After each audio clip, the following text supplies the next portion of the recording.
Dear students, آداب۔ اکمل اردو رہنما channel میں آپ کا ایک بار پھر خیر مقدم ہے۔ آج ہم آپ کے نصاب کی کتاب جان پہچان کا اگلا سبق بہار کے دن، جو کہ ایک نظم ہے، اس کا مطالعہ کریں گے۔ اور اس نظم کا مطالعہ کرنے سے قبل ہم اس نظم کے جو رائٹر ہیں جناب حامد اللہ افسر میرٹھی صاحب، ان کا جو مختصر سا تعارف دیا گیا ہے اس کو پڑھیں گے اور اس کے بعد آگے چلیں گے، نظم کو پڑھیں گے۔ تو چلیے شروع کرتے ہیں۔ مختصر جو تعارف ہے اس کو پڑھنا۔ حامد اللہ افسر میرٹھی۔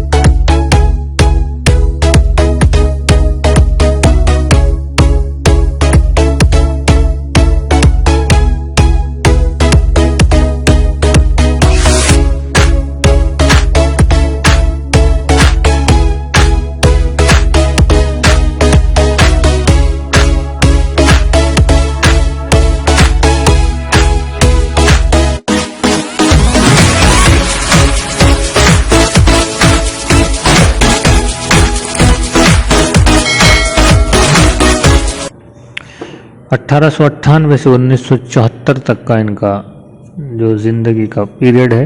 1898 میں آپ پیدا ہوئے اور 1974 میں آپ کا انتقال ہوا۔ حامد اللہ افسر میرٹھی میرٹھ میں پیدا ہوئے۔ 1930 میں میرٹھ کالج میرٹھ سے BA کیا۔ یہاں ایک چیز اور دیکھیں، ان کا نام ہے افسر میرٹھی، تخلص ان کا افسر ہے۔ نام کو دیکھ لیں، پہلے نام ہے حامد اللہ افسر، ان کا تخلص ہے، کیونکہ یہ آپ دیکھیں اس کے اوپر تخلص کا نشان بنایا گیا ہے۔ اور میرٹھی جو ہے وہ عموماً لوگ جو شاعر ہوتے ہیں، وہ ادیب ہوتے ہیں، اپنے نام کے آگے اپنے شاعر کا نام لگا لیتے ہیں تاکہ ان سے پتہ چلے کہ ان کی نسبت، ان کا تعلق کہاں سے ہے۔ میرٹھ سے تھے، اس لیے ان کا نام کے آگے انہوں نے لگایا ہے میرٹھی۔ بہرحال پھر علی گڑھ مسلم یونیورسٹی میں LLB کے لیے داخل ہوئے۔ اسی دوران کالج لکھنؤ میں اردو کے استاد مقرر ہو گئے اور ترقی پا کر وہیں وائس پرنسپل بنائے گئے۔ تو LLB میں ایڈمیشن لیا اور اسی دوران لکھنؤ میں جو ہے وہ ٹیچر ہو گئے اور وہیں پر پھر بعد میں وائس پرنسپل بن گئے اسی اسکول میں۔ 1950 میں وہاں سے سبکدوش ہوئے، یعنی آپ ریٹائر ہو گئے، اور ان کا انتقال جو ہے لکھنؤ میں ہوا۔ انہوں نے بچوں کے لیے اسماعیل میرٹھی کی طرح چھوٹی چھوٹی نظمیں لکھی ہیں۔ بچے ان کی نظمیں دلچسپی سے پڑھتے ہیں۔ ان کی زبان سادہ اور عام فہم ہوتی ہے۔ عام فہم، عام کا مطلب ہوتا ہے عام فہم کا مطلب ہوتا ہے سمجھ۔ عام فہم ایک عام آدمی بھی جس کو سمجھ جائے۔ انہوں نے بچوں کے لیے 16 کتابیں لکھی ہیں، جن میں سے آسمان کا ہمسایہ، لوہے کی چپل، درسی کتب، پیام روح اور نقد الادب بہت مقبول ہے۔ تو یہ کتابیں ہیں جو انہوں نے لکھی، یہ ان کے نام تھے، اور یہ کتابیں انہوں نے بچوں کے لیے لکھی جو بہت مقبول ہیں۔ اور میری آپ سے گزارش ہے کہ آپ بھی ان کتابوں کو انٹرنیٹ پر سرچ کریں اور ان کو پڑھیں تاکہ آپ کے علم میں اضافہ ہو اور آپ کو پتہ چلے کہ حامد اللہ افسر میرٹھی نے آپ لوگوں کے لیے، یعنی بچوں کے لیے، کیا تحریر کیا ہے۔ چلیے اب شروع کرتے ہیں جو ہماری نظم ہے آج کی، جس کا عنوان ہے بہار کے دن۔ آپ اس کو دیکھ لیں، یہ نظم ہے، غزل نہیں ہے، کیونکہ اس کا ایک عنوان ہے۔ اور جب ہم نظم کو پڑھیں گے تو آپ پتہ چل جائے گا کہ اس میں پوری نظم میں ایک ہی ٹاپک پر بات کی گئی ہے، وہ ہے بہار کے بارے میں، تو اس لیے بھی یہ نظم ہے۔ اور تیسری بات یہ ہے کہ اس کے ہر بند کا، ہر شعر کا جو قافیہ ہے وہ الگ الگ ہے، اس لیے بھی یہ نظم ہے۔ تو چلیے شروع کرتے ہیں۔ پہلا مصرع پڑھتا ہوں میں کہ آیا ہے بہار کا زمانہ، کلیوں کی نکھار کا زمانہ۔ اب یہاں دیکھیں گے آپ، بہار اور نکھار یہ دونوں قافیے ہیں، اور کا زمانہ ردیف ہے۔ تو شاعر کہہ رہا ہے کہ بہار کا یعنی بسنت کا موسم آ گیا ہے، بسنت کا وقت آ گیا ہے، زمانہ یعنی وقت، اور یہ وہ وقت ہے جس میں کلیاں نکھر جاتی ہیں، کھل جاتی ہیں، پھول بن جاتے ہیں۔ تو آیا ہے بہار کا زمانہ، کلیوں کے نکھار کا زمانہ، کلیاں کیا کیا چٹک رہی ہیں۔ کلیاں چٹکنا یعنی جب کلی نکلتی ہے شاخ پر، اسے کہتے ہیں کلی چٹک رہی ہے، اور پھر وہ چٹک کر جو ہے وہ چھوٹے سے پھول کے روپ میں کھلنے لگتی ہے یا کھلنے لگتی ہے۔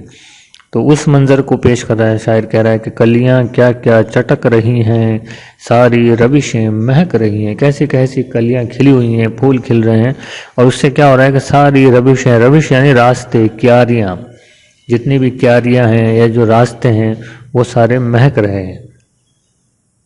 ہلکی ہلکی یہ ان کی خوشبو پھیلی ہوئی ہے چمن میں ہر سو۔ آپ دیکھ رہے ہیں قافیہ مسلسل چل رہا ہے، الگ الگ قافیہ، خوشبو ہر سو، ہر سو یعنی ہر جگہ، سو کا مطلب جگہ، ہر جگہ۔ تو ان کی جو کلیوں کی جو خوشبو ہے، ہلکی ہلکی خوشبو چاروں طرف پھیلی ہوئی ہے۔ چڑیاں گاتی ہیں گیت پیارے، سنتے ہیں چمن میں پھول سارے۔ اور بسنت کے موسم میں یہ ہوتا ہے کہ پنچھی، چڑیاں، کوئل وغیرہ بھی جو ہے وہ باغ میں آ جاتی ہیں اور وہ گیت گاتی ہیں، کو کو کرتی ہیں، اور ان کی اس آواز کو جو ہے چمن کے سارے پھول سن رہے ہیں۔ شاخوں کا بنا لیا ہے جھولا، پھولوں سے لدا ہوا ہے جھولا۔ اور شاخوں کو موڑ کر جو ہے وہ کچھ پنچھیوں نے جھولا بنا لیا ہے، اور یہ جھولا ایسا ہے جس پر پھول ہی پھول لدے ہوئے۔ کونپل ہرک ہے کیسی پیاری، سبزی میں جھلک رہی ہے سرخی۔ اب یہاں دیکھیے سبزی کا مطلب وہ سبزی یا ترکاری نہیں جسے ہم کھاتے ہیں، سبزی کا مطلب ہے ہرا رنگ، ہرا پن، سبز رنگ ہونا، کیونکہ پودوں کا رنگ سبز ہوتا ہے۔ اب یہ جو مصرع یہ کیا کہہ رہا ہے، سبزی میں جھلک رہی ہے سرخی، سرخی یعنی لال رنگ۔ تو ہرے ہرے پتوں کے بیچ میں لال لال رنگ کے پھول، سرخ سرخ رنگ کے پھول کھلے ہوئے ہیں، یہ منظر پیش کیا گیا ہے۔ تو کونپل ہر ایک ہے کیسی پیاری، سبزی میں جھلک رہی ہے سرخی۔ یہ جو کونپل ہے، پھولوں کی جو کونپلیں ہیں، یہ سرخ رنگ کی ہرے ہرے پتوں سے جھانک رہی ہیں، یہ کتنی خوبصورت لگ رہی ہیں۔ کتنی راحت فضا ہوا ہے، ہوا بھی کتنی اچھی ہے جو راحت دے رہی ہے، سکون دے رہی ہے۔ گویا جنت کا در کھلا ہے، ایسا لگتا ہے کہ جنت کا کوئی دروازہ کھل گیا ہے، اور وہاں سے یہ اتنی بہترین عمدہ عمدہ ٹھنڈی ٹھنڈی ہوا آ رہی ہے۔ خوش خوش ہر ایک آدمی ہے، ہر شے میں بلا کی دلکشی ہے۔ ہر آدمی جو یہاں سے گزر رہا ہے یا جو یہاں موجود ہے وہ بہت خوش ہے اس موسم میں، اور ہر شے میں، شے کا مطلب ہوتا ہے چیز، ہر چیز میں، پودے، پتیاں، پھول، پنچھی، ہر چیز میں بلا کی، بہت زیادہ، بلا کی یعنی بہت زیادہ دلکشی ہے، دل کو لبھانے والی لگ رہی ہے، ہر چیز بہت خوبصورت لگ رہی ہے، دلکش لگ رہی ہے۔ یہ صبح کا دل فریب منظر، اور یہ جو منظر صبح کا ہے، بسنت کے موسم میں جو صبح کا منظر ہوتا ہے وہ بہت دل فریب، دل کو لبھانے والا ہوتا ہے۔ یہ شام کا حسن روح پرور، اور جو بسنت کا موسم ہے اس میں صبح تو خوبصورت ہوتی ہی ہے، دل کو لبھانے والی، شام کا جو حسن ہے، شام کی جو خوبصورتی ہے وہ بھی روح کو خوش کرنے والی ہوتی ہے۔